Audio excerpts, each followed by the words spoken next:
Avant de commencer cette belle histoire, nous vous souhaitons un bon visionnage. N'oubliez surtout pas de liker, et de vous abonner si c'est pas encore fait. Donnez vos impressions en commentaire. Gabin est un enfant plein de volonté, qui a eu une enfance assez difficile. En effet, ses parents étaient démunis, et n'ont pas pu lui assurer un bon parcours scolaire. Pendant son cycle primaire, il se contentait de ses cahiers et du seul livre de lecture. Pour faire ses devoirs de mathématiques et autres, il devait compter sur ses amis pour lui prêter leurs livres. Cependant, il parvenait toujours à faire ses devoirs. À la fin de son cycle primaire, il décroche son CEP et réussit le concours d'entrée en classe de 6e dans un lycée situé à 10 km de son village. Il doit donc quitter ses parents pour aller vivre chez son oncle. Là-bas, il a quand même de la lumière pour étudier et de quoi manger. Mais le problème de documents se pose toujours à lui. Cependant, il peut toujours compter sur les amis pour faire ses devoirs, sur ce point il a beaucoup de volonté. Dans la salle d'études, se trouve un vieil ordinateur. Gabin s'y intéresse. Il commence par des jeux et petit à petit il commence à apprendre à se servir franchement d'un ordinateur. En classe de 3e, même s'il éprouve encore quelques difficultés pour la phase théorique, il est suffisamment caillé en pratique informatique, au point d'attirer la curiosité de son professeur. Ce dernier lui donne souvent des tâches supplémentaires à effectuer à la maison. C'est ainsi qu'en terminale, il fait déjà des programmations. Il décroche son baccalauréat, son oncle l'inscrit avec le concours de son père dans un institut où il obtient après 5 ans le diplôme d'ingénieur en génie réseau et protection informatique. Il faut affronter le monde professionnel.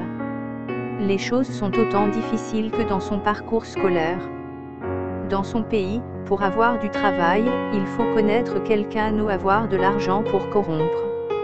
Or, lui il n'a aucune de ces deux possibilités. Il postule dans plusieurs entreprises, passe plusieurs interviews, mais jamais retenu. Voyant le temps passer, Gabin doit prendre une décision courageuse.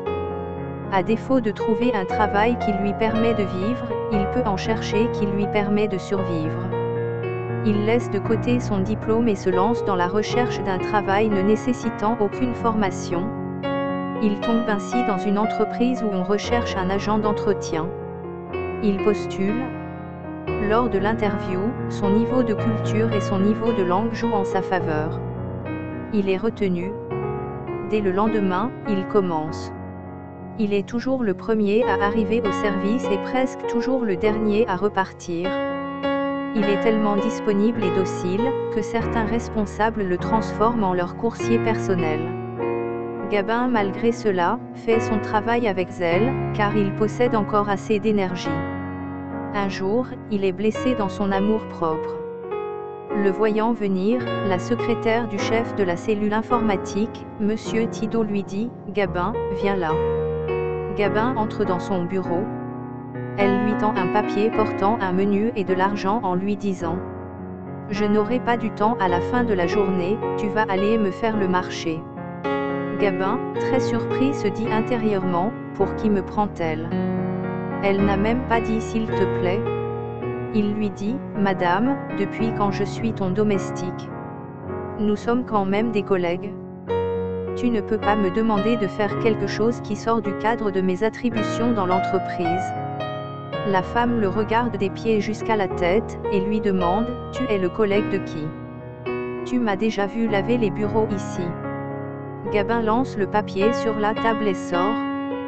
La secrétaire va voir son patron direct, le chef de la cellule informatique, Monsieur Thibault, qui est son amant et lui dit que Gabin lui manque de respect, qu'il est paresseux et incompétent. Pour faire plaisir à sa maîtresse, Monsieur Thibault fait un rapport plein de mensonges sur le comportement de Gabin dans l'entreprise, qu'il va déposer auprès du directeur général. Gabin est renvoyé. Les autres chefs de service ayant constaté cela, sont très étonnés et se demandent si c'est vraiment Gabin qu'ils connaissent. L'un d'eux décide d'aller voir le directeur à ce sujet, et lui propose d'appeler Gabin pour suivre sa version des faits. Ce qui est fait. Gabin raconte exactement ce qu'il avait dit à la secrétaire. Le directeur général lui donne raison, et regrette d'avoir pris une décision sans vérifier les faits. Gabin est de nouveau admis à son poste. Thibaut et sa secrétaire ne supportent pas cette contradiction. Ils font tout pour rendre la vie dure à Gabin. Ils lui imposent des tâches inutiles, juste pour le fatiguer. Mais tant que cela rentre dans ses attributions, il les exécute avec zèle. Ses bourreaux sont même surpris de la promptitude de ses réactions. Un matin, personne ne peut plus entrer dans la plateforme de l'entreprise. Quand on introduit le code d'accès, il apparaît le message d'erreur. C'est la panique générale.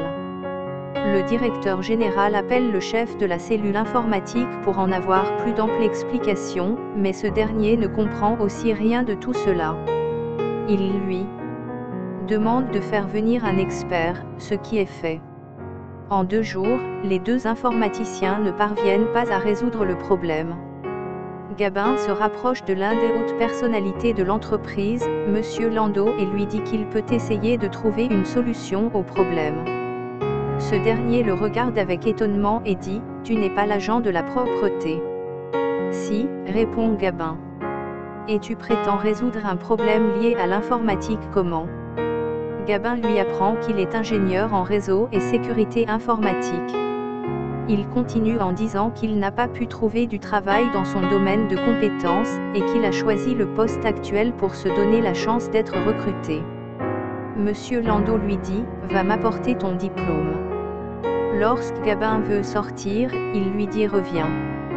Il a senti la sincérité dans ce que ce jeune homme lui raconte. Il le conduit chez le directeur général. Il l'informe de la proposition de Gabin. Ce dernier, qui est un homme assez humble, ne sous-estime pas Gabin, mais il appelle le chef de la cellule informatique. Dès que Thibaut entre, il est surpris de voir Gabin dans le bureau du patron. Le directeur lui parle de la proposition de Gabin. Thibaut dit « Patron, vous savez que dans ce pays, dès que quelqu'un sait saisir un texte à l'aide d'un ordinateur, il devient un informaticien. Parlant de diplômes, on les signe dans les sous-quartiers comme des simples reçus. On ne peut plus se fier à cela. Seule la compétence compte. » Je suis d'accord, dit le directeur. Étant donné que même celui qui est venu et qui n'a pas pu résoudre le problème, était sollicité sur la base de son diplôme, nous pouvons donner la possibilité à cet enfant de nous montrer sa compétence comme tu l'as si bien dit. On ne perd rien à le faire, surtout que le temps presse. Avant de commencer cette belle histoire, nous vous souhaitons un bon visionnage. N'oubliez surtout pas de liker, et de vous abonner si ce n'est pas encore fait. Donnez vos impressions en commentaire.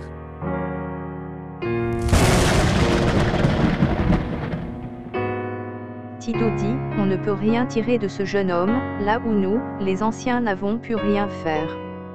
Le directeur dit, ça suffit, emmène-le dans la salle des machines. Celui qui avait installé le système informatique de la société est malheureusement parti à l'étranger. Malgré lui, Thibaut exécute les ordres de son patron. Le premier jour, Gabin travaille de 9h à 17h. Le premier fait qu'il constatait, que quelqu'un a tenté de mener une action non autorisée, le programme installé a détecté et a bloqué le système. Il est question de débloquer le système. Pour cela, il lui faut les codes d'accès des chefs de service pour savoir d'où vient cette tentative. Il monte au bureau du directeur général et lui pose le problème. Il demande à tous les chefs de service de donner leur code d'accès à Gabin. Thibaut, le chef de la cellule informatique, est réticent, mais sous l'ordre de son patron, il cède.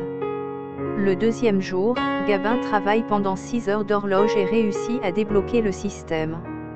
Il appelle le directeur au téléphone et lui demande d'essayer d'entrer son code d'entrée. Il s'exécute et voit sur l'écran de son ordinateur « Bienvenue à la plateforme ». Il crie « Ouf, bravo jeune homme, qui pouvait croire ». Il convoque immédiatement les chefs de service pour célébrer ce succès de Gabin. Pendant que le champagne coule et que tout le monde est fier de pouvoir encore travailler, Thibaut, le chef de la cellule informatique, semble plutôt inquiet. A-t-il quelque chose à cacher? Se demandent intérieurement ses collègues. Le directeur prend la parole et dit, « Vous voyez avec moi que Gabin doit se dépouiller séance tenante de sa tenue d'agent de propreté dans cette entreprise. » Tout le monde applaudit. Thibault le fait avec une certaine fébrilité. Le directeur continue en disant « Je vais réfléchir pour trouver sa nouvelle tâche dans notre entreprise. Nous ne pouvons plus négliger son talent à partir de ce jour. » Au moment de la séparation, Gabin promet remettre le rapport de son travail au directeur le lendemain. À 8 heures ce jour-là, il entre dans le bureau du directeur avec un pli fermé qu'il lui remet, avant de ressortir. Ce rapport fait état de ce que le chef de la cellule informatique avait tenté de virer dans son compte, une forte somme, au détriment de l'entreprise. Il a utilisé un code erroné que l'ordinateur n'a pas reconnu, d'où le blocage du système. Le directeur secoue sa tête, prend le téléphone et convoque tous les chefs de service à une réunion dans 2 heures. Tout le monde est là, sauf Thibault. Le directeur prend la parole et dit « Un des nôtres n'est pas à cette réunion comme vous le constatez. Il n'est plus joignable. La vérité est que le chef de la cellule informatique a tenté de détourner une forte somme dans l'entreprise, c'est cela qui a créé l'incident que nous connaissons. Il se pourrait que sa secrétaire soit complice. On ne la voit pas dans son bureau, et elle ne fait pas signe de vie. » Gabin a découvert ce scandale lors de son intervention. Le nouveau chef de la cellule informatique est Gabin. Nous trouverons une nouvelle secrétaire, pour que notre entreprise aille de l'avant. Tout le monde applaudit en disant « Ce Gabin le mérite bien ». Il déclare la réunion terminée. Ainsi a été déniché un talent caché.